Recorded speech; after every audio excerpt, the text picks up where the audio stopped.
happy honeymoon ends in horror. That had almost that impact sound of when you have a car accident, then the next thing I was under the water. In Africa, babies are under attack. And my biggest fear was just that he would bite her in the neck and kill her. An Arctic monster is out for blood. I think he was angry and he just threw me to the ground. And a silent stalker feeds on human flesh. I did not cry. I knew that if I made a sound, we would all be taken. What triggered the killer instinct in these animals? And can they be stopped?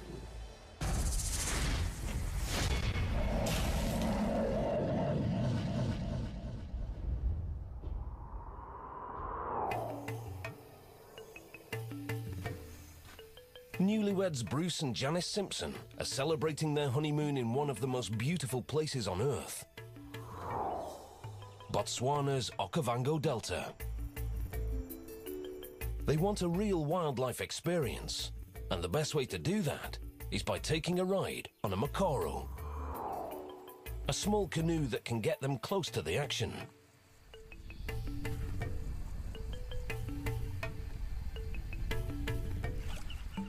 Wildlife is everywhere, and it seems the tour is a success. But on their way back to camp, something massive gets in their way.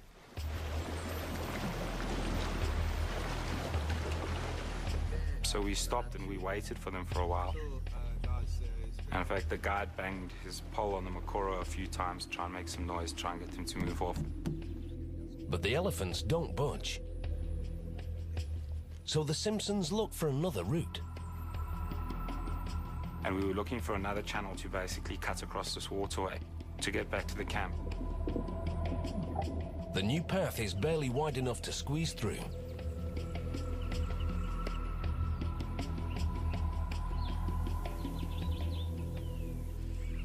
Then, something explodes out of the water.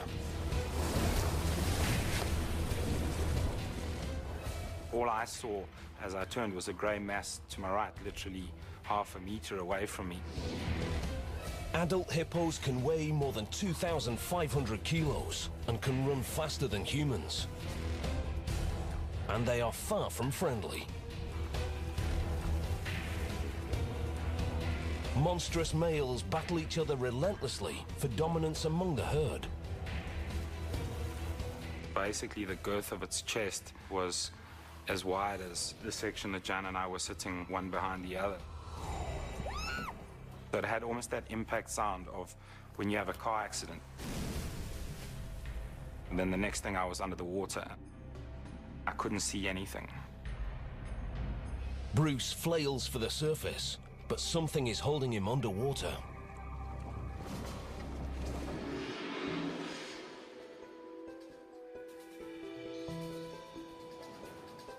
Across the globe, Nina Ollison and Sarah Burke are on an adventure in Spitsbergen, part of the Svalbard island chain. It's the northernmost human settlement on Earth, just 800 kilometers from the North Pole. On the itinerary for today, a hike to the top of a plateau, just outside the town of Longyearbyen.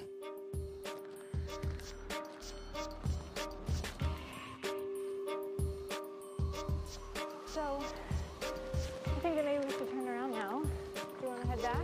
Oh no, come on, let's walk a little bit. As the girls head across the plateau, they see one of Santa's little helpers grazing nearby. Oh look, there's a reindeer.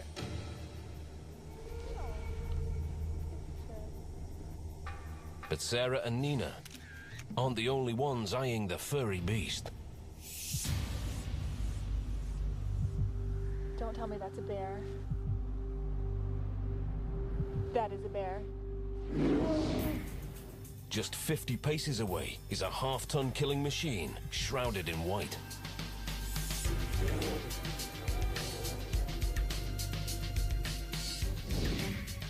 When fully grown, polar bears tower 3.5 meters and wield deadly 5-centimeter claws.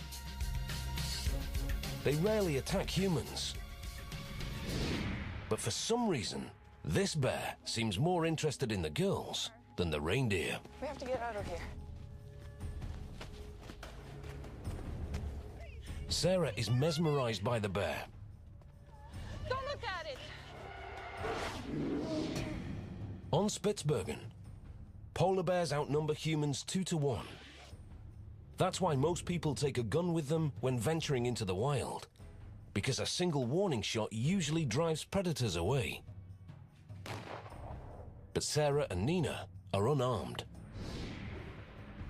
They do know something about bears and start shouting, hoping to scare it away. But it's not working. They're trapped between the bear and the edge of the plateau. And since Svalbard has no trees, no fallen branches are around to use as weapons, they are completely defenseless.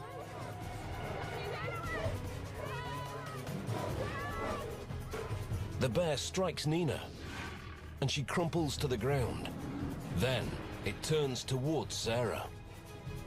Caught between a 1,000-foot drop and an animal driven to dominate, she has only one choice.